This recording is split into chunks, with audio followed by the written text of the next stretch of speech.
बड़े भाग्य से बड़े पुण्य से मिला गुरु का चातुर्मास। बड़े भाग्य से बड़े पुण्य से मिला गुरु का चातुर्मास। वर्षा योग में धर्म की वर्षा रचेगी एक स्वर्णिम इतिहास। मुनिराज की, परम पूज्य आचार्य गुरु और विशुद्ध सागर जी महामुनिराज की, परम पूज्य उपाध्याय परमेष्ठी विभंजन सागर जी महामुनिराज की, बोले श्रमण मुनि श्री विश्वके सागर जी मुनिराज की, मुनि संघ की। आज की धर्म सभा प्रारंभ हो उसके पूर्व मैं मंगलाचरण के लिए आमंत्रित कर रहा हूँ श्रीमती मेघा छाबड़ा को। वो आए और मंगलाचरण से आज की धर्म सभा का शुभारंभ करें। मेघा छाबड़ा। नमोस्तुते। परमेश्वरी भगवान की जय। मुनि श्री विभंजन सागर जी गुरुदेव की जय। विश्व के मुनिराज की जय। गुरु के नाम,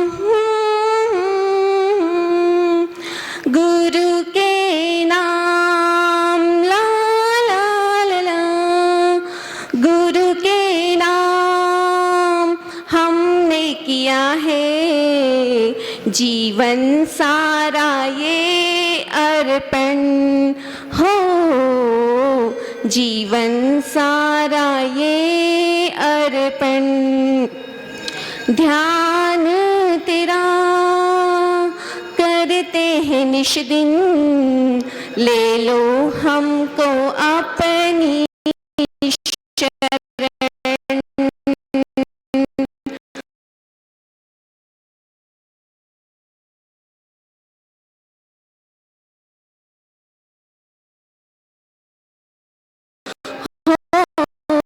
ले लो साराती है।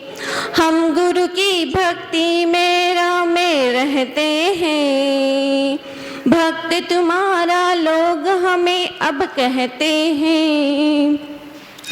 गुरु के बिना, गुरु के बिना नामुमकिन है इस भव सागर का तरना हो,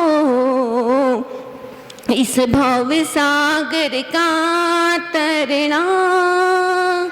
गुरु के नाम हमने किया है जीवन सारा ये अर्पण हो, जीवन सारा ये अर्पण। 84 चक्कर में हम तो अटके हैं, भवसागर में भटक भटक कर अटके हैं। पुण्य उदय से अवसर आज ये आया है, गुरु भक्ति से मन मेरा हर्षाया है। पार करो, पार करो, पार करो अब तो ये नैया तेरे ही हवाले गुरु हो, तेरे ही हवाले गुरु। गुरु के नाम हमने किया है जीवन सारा ये अर्पण हो, जीवन सारा ये अर्पण। नमोस्तुते।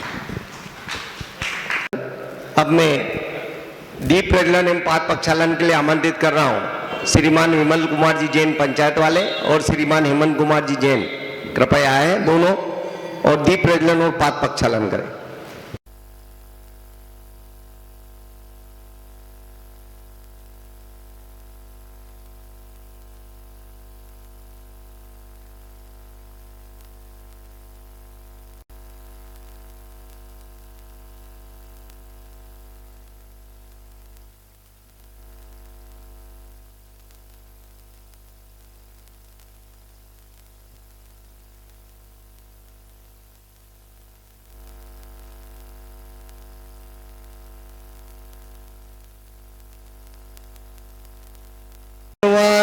जग मैया जन्म दुख मेट दो, जन्म दुख मेट दो, मारा दुख मेट दो, जिनवानी जग मैया जन्म कमेट दो।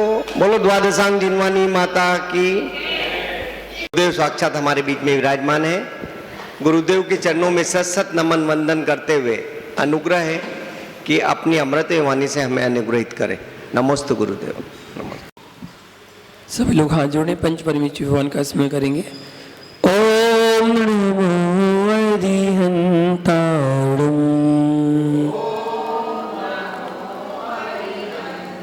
ओम नमो श्री सिद्धाणम्,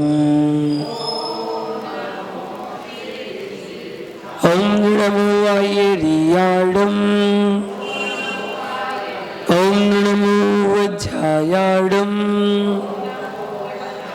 ओम नमो लोये सवे साहूणम्,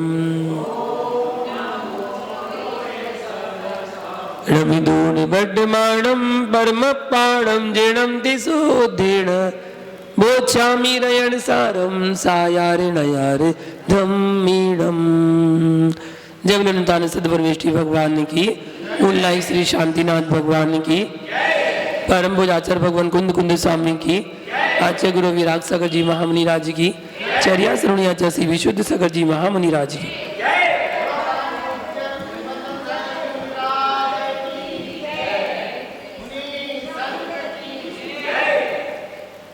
महानुभाव,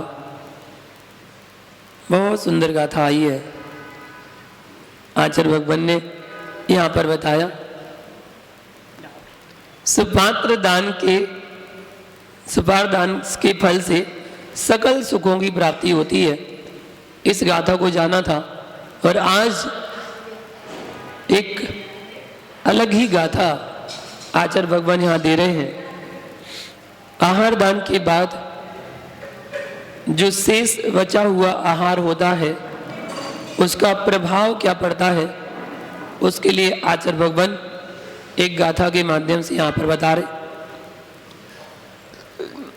जो मुनि भक्त विशेषम भुंजई सो भुंजय जिणो बुदिठम संसार सार सोखम कम सो निब्बाण वर सोखम। आचार्य भगवान कहते हैं जो भव्य आत्मा मुनि भक्त विशेषम, अर्थात आपके घर में जिस ग्रह में मुनि का आहार हो जाता है, आहार होने के बाद रसोई घर में शेष जो भी बचता है, जो भी अन्न शेष है, अवशिष्ट है, भुंजदी, वो श्रावक उसका सेवन करता है। जो शेष बचा है वो उसका सेवन करता है। सो मतलब भय भव्य संसार सार सुखम, संसार के सभी सुखों को प्राप्त करता है, भोगता है। और कमसो मतलब क्रम से, निब्बाण बर सुखम, जगत के सुखों से श्रेष्ठ निर्वाण सुख को भुंजये प्राप्त होता है। ऐसा किसी ने कहा, जुड़ुम दिठम, अर्थात ऐसा जिनेंद्र भगवान ने उपदेश दिया है। इसलिए भैया हम तो अक्सर कहते हैं आचार्य भगवान कुंद कुंद बात की बात को लेकर कि आहार के बाद हमारे यहाँ वैसे प्रसाद नाम की कोई चीज़ नहीं होती है, जैन धर्म में प्रसाद नहीं होता, लेकिन भक्ति आवेश में श्रावक कहता है कि जो भी मुनिराज का शेष बचा है वो सब क्या है, प्रसाद है। और जो आहार देखने के लिए आते भी है तो वो भी कहते हैं भैया थोड़ा प्रसाद दे देना। तो जो शेष बचता है, जहाँ पर परमेष्ठी ने आहार किए हैं, अब जो शेष बचा है, शेष बचा मतलब वो जूठन नहीं है मुनिराज की कि शेष बचा तो जूठन हो गई, नहीं, जूठन नहीं है। जो कटोरी में शेष बचा, थाली में शेष बचा, रसोई घर में शेष बचा, आपने जिन पात्रों में बनाया था उसमें शेष बचा, वो सब प्रसाद समझकर ग्रहण करता है। प्रसाद नहीं होता, समझकर ग्रहण करता है, वो संसार के सारे सुखों को प्राप्त करता है। जो भव्य जीव आत्म कल्याण और पर कल्याण के निमित्त से या आत्म भावना से स्व पर हित के लिए अपने गृह में शुद्ध भोजन तैयार करके अतिथि को आमंत्रित करता है, बुलाता है, नवदा भक्ति पूर्वक दान देता है, वह भक्त है। और जिस गृह में आज तक संत का आहार नहीं हुआ, देखिए ग्रंथ कह रहा है, जिस घर में आज तक किसी संत का आहार नहीं हुआ वह ग्रह नहीं, वह शमशान है, मरघट है। दान हमेशा 100 गृह में 100 हस्त से और 100 वस्तु से होता है। अपना हाथ, अपनी वस्तु, अपना घर। आपका घर तीर्थ है या मरघट है, आप स्वयं जान सकते हैं कितने वर्षों में आपने किसी साधु को अपने घर में बुला पाए कि नहीं। जिस घर में गृह में साधु संतों का आहार होता है वह घर तीर्थ के समान होता है। दान तीर्थ की उत्पत्ति गृह से होती है, गृह में होती है। इस युग में धर्म तीर्थ के प्रवर्तक यदि किसी को कहा जाता है तो वो आदिनाथ भगवान को। धर्म तीर्थ के प्रवर्तक कौन? आदिनाथ भगवान है। और दान तीर्थ के प्रवर्तक किसी को कहा जाता है तो राजा श्रेयांश। इस युग में सबसे पहले आदिनाथ मुनि के लिए 13 माह 8 दिनों के पश्चात राजा श्रेयांश ने गन्ने का रस का पाड़ना आहार आदिनाथ महामुनि राज को दिया था। इससे सिद्ध होता है कि 100 शक्ति के अनुसार 100 गृह में 100 हस्त से 100 वस्तु का और 100 पर कल्याण हेतु सत्पात्रों को दान देना चाहिए। उसके उपरांत शेष जो भोजन बचा हुआ है उसे स्वयं ग्रहण करना चाहिए, साथ में अपने परिवार वालों को ग्रहण कराना चाहिए। जो अपने चौकी में आए हैं उन सबको वो भोजन कराना चाहिए। जो श्रावक भक्ति भाव पूर्वक मुनिराज को आहार देने के बाद शेष भोजन बचा हुआ है उसे पवित्र मानकर, प्रसाद मानकर सेवन करता है, वह श्रेष्ठ श्रावक उस श्रेष्ठ भोजन स्वयं करके आनंद मानता है। अहो भाग्य, अहो भाग्य मानता है, परम सौभाग्य मानता है कि आज हमारा कितना पुण्य कर्म का उदय आया जिससे हमें शुद्ध भोजन करने को मिला। जो शुद्ध भोजन ग्रहण करता है वह प्राणी संसार के समस्त सुखों को प्राप्त करता है, ऐसा कुंद कुंद स्वामी कह रहे हैं। संसार सार सुखम, संसार के सभी सुखों को प्राप्त करता है। इसलिए तो हमने आपसे कहा है कि आप रोज रोज नहीं तो कम से कम महीने में एक बार तो शुद्धि का भोजन करो। रोज नहीं कर पा रहे कोई बात नहीं, कम से कम महीने में एक बार तो शुद्ध भोजन कर लो और ये भावना भालो कि हम आज मुनिराज को पड़गाहन करेंगे। घर के बाहर एक कलश गोला लेकर खड़े हो जाना, 1 मिनट इंतजार कर लेना और अंदर चले जाना और कायस्वर पूर्वक भावना भा लेना कि इस 2.5 दीप में जितने भी मुनिराज आहारचर्या को उठे हों उन सब की आहारचर्या निर्विघ्न हो जाए। इतनी भावना भा लेना और अपना भोजन कर लेना। आपको एक मुनिराज के आहार कराने का पुण्य मिलेगा। एक दिन अगर शुद्ध भोजन बनाते हैं तो, और प्रतिदिन बनाते हैं तो प्रतिदिन एक मुनिराज के आहार कराने का पुण्य मिलेगा। चलो इतना नहीं कर सकते हैं तो कम से कम एक दिन का तो बना ही सकते हैं। संसार के समस्त इष्ट पदार्थों को प्राप्त करता है वो जो मुनिराज के शेष अवशिष्ट बचे हुए अन्न को प्रसाद समझ के ग्रहण करता है। संसार की समस्त सुविधाओं को प्राप्त करता है और क्रम से आगे चलकर निर्वाण पद की प्राप्ति भी करता है, मोक्ष को भी जाता है, मोक्ष प्राप्त करता है। यदि हम यह भी कहें कि चौके का भोजन भी परंपरा से मोक्ष का कारण है, मुनिराज के आहार होने के बाद तो इसमें कोई अतिशयोक्ति की बात नहीं है, परंतु इस बात को भी अच्छी तरह से समझ लें, कैसा आहार, ये जरूर समझ लें, कैसा आहार, कैसा भोजन मोक्ष का कारण है। आहार हुआ, आपने 1 दर्जन 2 दर्जन केले मंगा के रख लिए, 1 दर्जन 2 दर्जन सेब मंगा के रख लिए, कुछ ड्राई फ्रूट के पैकेट बनवा के रख लिए, और जो भी निकलता जा रहा आप उसको वो केला सेब ड्राई फ्रूट देते जा रहे हैं। वो कोई प्रसाद नहीं है, वो कोई प्रसाद नहीं है, क्योंकि आचार्य ने क्या कहा, अवशिष्ट जो शेष बचा है वो प्रसाद है। थाली में जो शेष बचा है, कटोरी में जो शेष बचा है वो प्रसाद है, उसको प्रसाद कहा जाता है।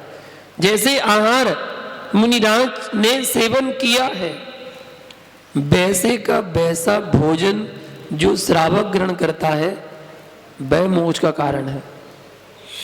मिलावट कुछ नहीं करना। मुनिराज ने नीरस भोजन लिया और आपने बढ़िया सटरस बना लिया, बढ़िया छौंक डाल लिया, दूध में मीठा डाल लिया, दाल सब्जी में नमक डाल लिया, और थोड़ा दूध पी लिया, थोड़ी रबड़ी खा ली, सब कुछ, थोड़ा सा खट्टा भी ले लिया, दही का सेवन भी कर लिया, सब कुछ, वो तो आपने सटरस मिश्रित भोजन कर लिया। नहीं, वो प्रसाद थोड़ी कहलाएगा। प्रसाद तो वो कहलाएगा जो जैसा मुनिराज ने किया आपको वैसा ही करना, वो प्रसाद होगा, वो मोक्ष का कारण है और वो संसार के सुखों को दिलाने वाला है। जैसे मुनिराज ने बिना नमक, बिना दूध, बिना शक्कर, बिना सब्जी, बिना घी के भोजन किया, वैसा का वैसा यदि भोजन श्रावक करता है तो वो भोजन संसार सुख और मोक्ष का कारण बनेगा। यदि मुनिराज ने सटरस आहार रहित आहार लिया है तो वैसा का वैसा यदि भाव पूर्वक सेवन करते हो तो वह भोजन परंपरा से सिद्धि का प्रबल साधन बनता है। परंतु मुनिराज के चले जाने के बाद उस भोजन को गर्म करके या गर्म को ठंडा करके या दूध में शक्कर मिलाकर या सब्जी में मसाले मिलाकर या उसे भोजन को अदल बदल के सेवन किया तो वह भोजन तो मोक्ष का साधन नहीं, वह भोजन संसार सुख का भी कारण नहीं है, सिर्फ तत्क्षण इंद्रिय सुख का कारण है।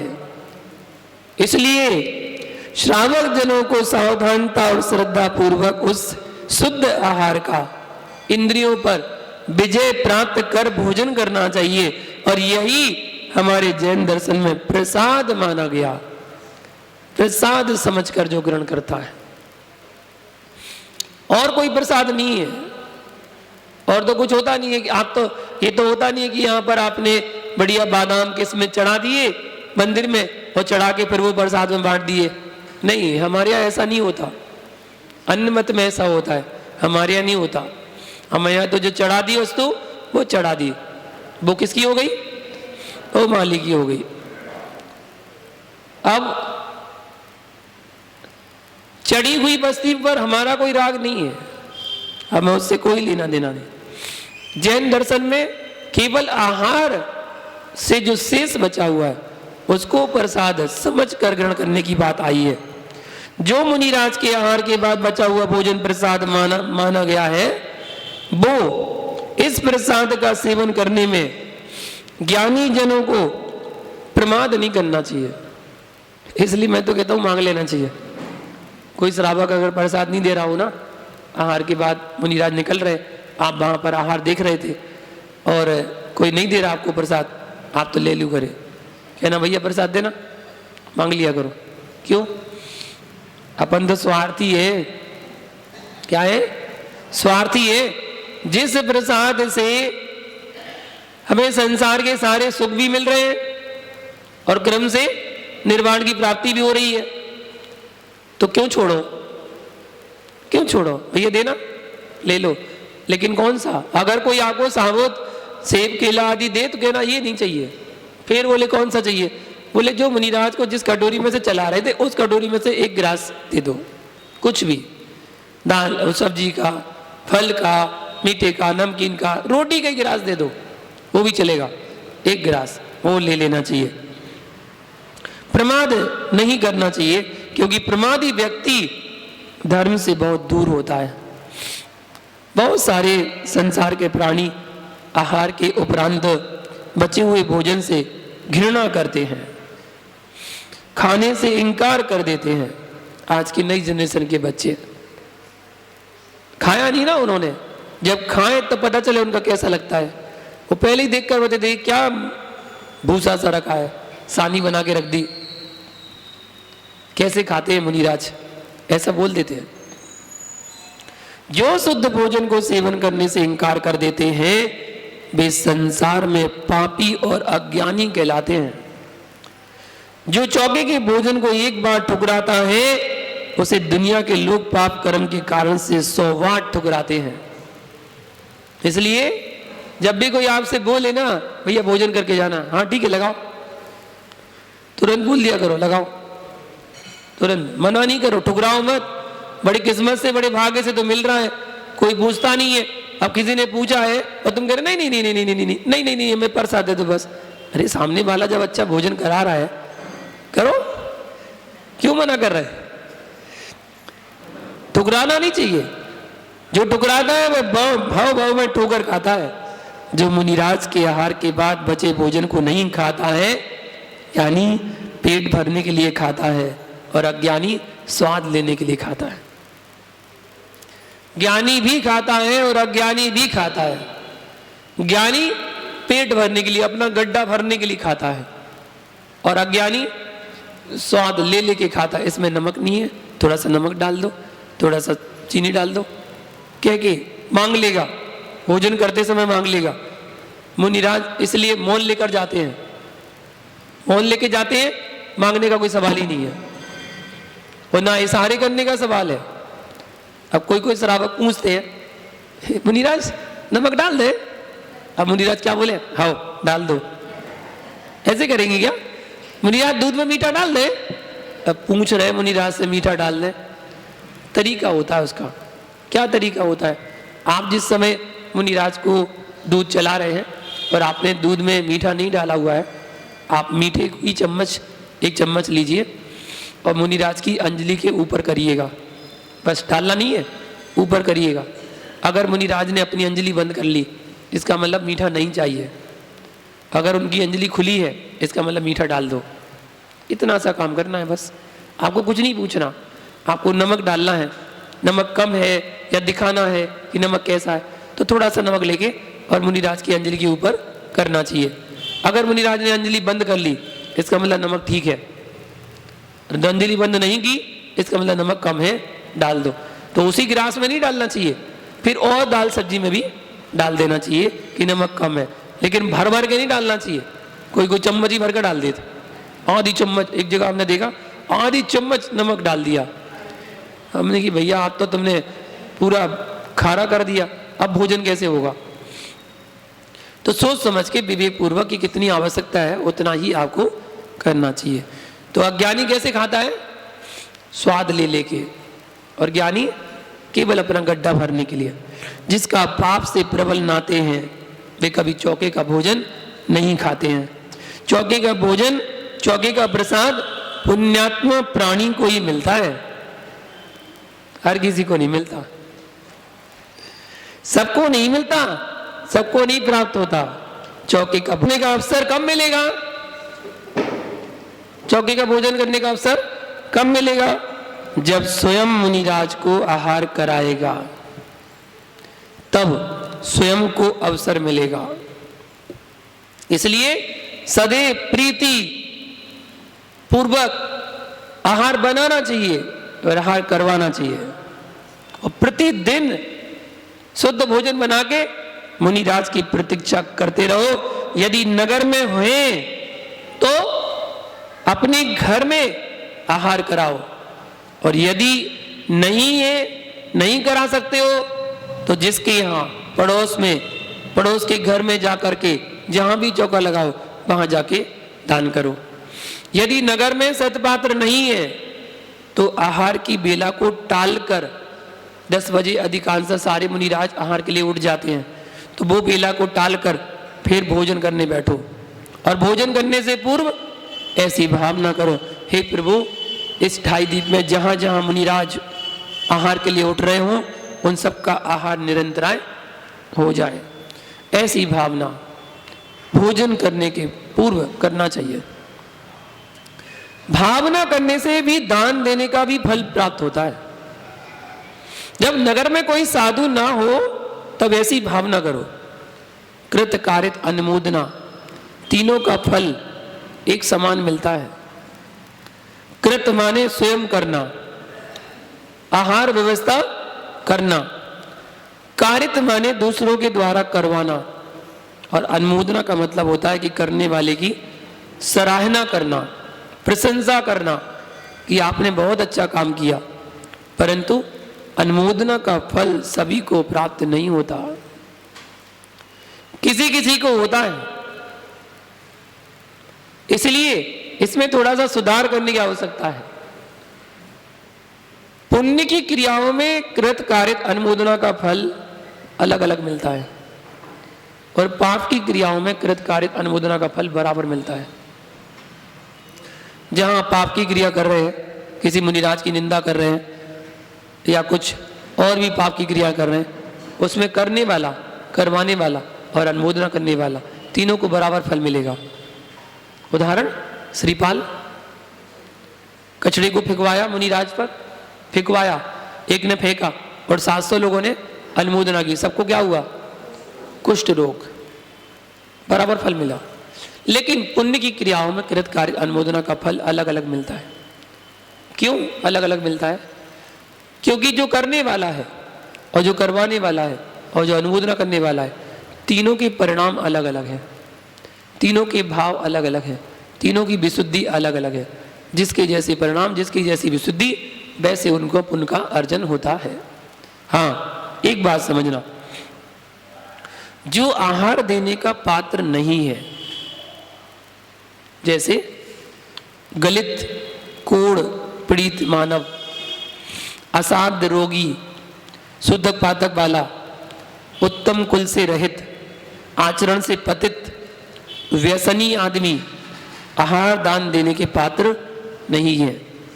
अथवा अंधे, बहरे, लूले, लंगड़े, हीनादिक अंग वाले भी आहार दान देने के पात्र योग्य नहीं है। जो दान देने के योग्य नहीं है उन्हें अनुमोदना का फल प्राप्त होता है, बराबर फल मिलता है। जो देने का पात्र नहीं है और वो अनुमोदना करे तो फल बराबर मिलेगा। अगर देने के पात्र आप हो तो फिर देना ही चाहिए।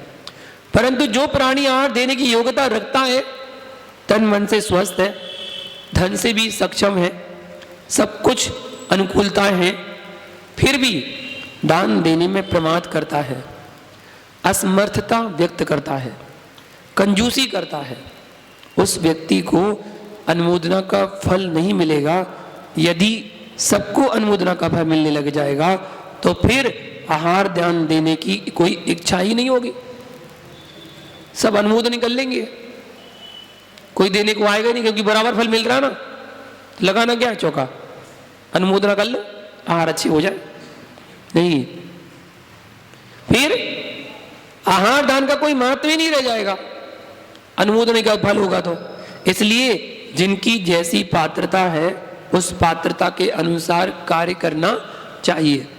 यहाँ पर एक जिज्ञासा उठती है कि आहार दान देने के लिए दूसरे के गृह में जाना चाहिए या नहीं। देखिए, यदि स्वयं इतने धन, मन और तन से समर्थ हो, गृह में, परिवार में किसी भी प्रकार की प्रतिकूलता नहीं हो और घर के लोगों की सहमति है, तो जब तक गांव में त्यागी वृत्ति है तब तक अपने गृह में शुद्ध भोजन उद्दिष्ट रहित बनाकर अपने गृह में ही दान करना चाहिए। खड़ी रहो पड़गान के लिए। यदि शक्ति और अनुकूलता और घर के लोगों की सहमति रोज रोज घर में चौका लगाने की ना हो, तब अपने हाथ में कुछ शुद्ध सामग्री ले जाकर दूसरे के घर पर जाकर, दूसरे के चौके में जाकर त्यागी वृत्ति को आहार देना चाहिए। परंतु इतना विशेष ध्यान में रखें कि जिसके चौके में आहार देने को जाएं तो चौके में प्रवेश करने के पहले चौके के मालिक से, जिसका चौका है, उनसे विनय पूर्वक पूछना चाहिए कि क्या हम आपके चौके में आहार देने के लिए आ सकते हैं। ये आपको पूछना चाहिए। यदि चौका वाला अनुमति देता है तो प्रवेश करते समय शुद्धि बोलना। अंदर प्रवेश करें सबसे पहले शुद्धि बोलना, अपने हाथों को जोड़कर और हृदय के पास रखकर हमें शुद्धि बोलना चाहिए। शुद्धि बोलने के बाद जिस त्यागी को आहार देने की भावना है उस त्यागी से अनुमति प्राप्त करके चौके में प्रवेश करना चाहिए। फिर हाथ धोना चाहिए। हाथ धोकर विवेक और विनय पूर्वक दान देना चाहिए। जब आप किसी के चौके में आहार दान देने को जाएं तो कभी खाली हाथ ना जाएं और चौके के मालिक से बिना पूछे चौके का कोई सामान उठा के आहार में ना दें, क्योंकि बिना पूछे सामान उठाने से एक तो चोरी का दोष लगेगा, बिना पूछे उठाए तो चोरी का दोष लगेगा, और यदि तुमने बिना पूछे कोई सामान आहार में दे दिया तो दोनों को दोष लगेगा, लेने वाले को भी दोष लगेगा और देने वाले को भी दोष लगेगा। इसलिए पूछ लेना चाहिए। हम आपके चौके में आहार देने आ जाएं, मालूम श्रावा क्या कहता है, अरे कैसी बातें कर रहे हैं, आप ही का चौका है, आओ ना। बस उसने क्या कह दिया, आप ही का चौका है, अब तो कब्जा हो गया आपका, अब तो कब्जा हो गया आपका। भाई सामने वाला मालिक कह रहा आप ही का चौका है, आप ही का चौका है तो फिर तो कुछ भी दे सकते हैं, आप ही का चौका है। एक बार वो बोल दे फिर तो आप दे सकते हैं, वरना पूछ लेना चाहिए कि हम ये दे दें। इसलिए खाली हाथ किसी के चौके में नहीं जाना चाहिए, कुछ ना कुछ लेकर जाना चाहिए। और आहार देने के बाद जो शेष बचा है, आप जो लेके गए, जो शेष बचा है उस पर हमारा अधिकार रहेगा, शेष पर नहीं, क्योंकि आप लेकर गए थे उसको, उस पर आपका अधिकार है। इसलिए सदैव अपनी वस्तु का दान सत्पात्रों को देते रहो जिससे स्व पर कल्याण हो सके, ऐसा आचार्यों ने बताया। आगे अगली गाथा आहार दान में विवेक रखना चाहिए, इसके बारे में आपको कल बताएंगे। आज के लिए इतना ही। जय बोलो शांतिनाथ भगवान की। सुजे लो कालो शोभाणी मस्तक नमो सदा दे तो लो, हे जिनवाणी मारती तो जपोदन रे, जो तेरी शरणा गई सो पावे सुख चैन, देव भजो और हिंद को गुरु सेवानंद ग्रंथ, दया धर्म पालो सदा यही मोक्ष का पद, धर्म करत संसार सुख, धर्म करत निर्वाण, धर्म पंथ साधे बिना नर तेरे अंचे समान।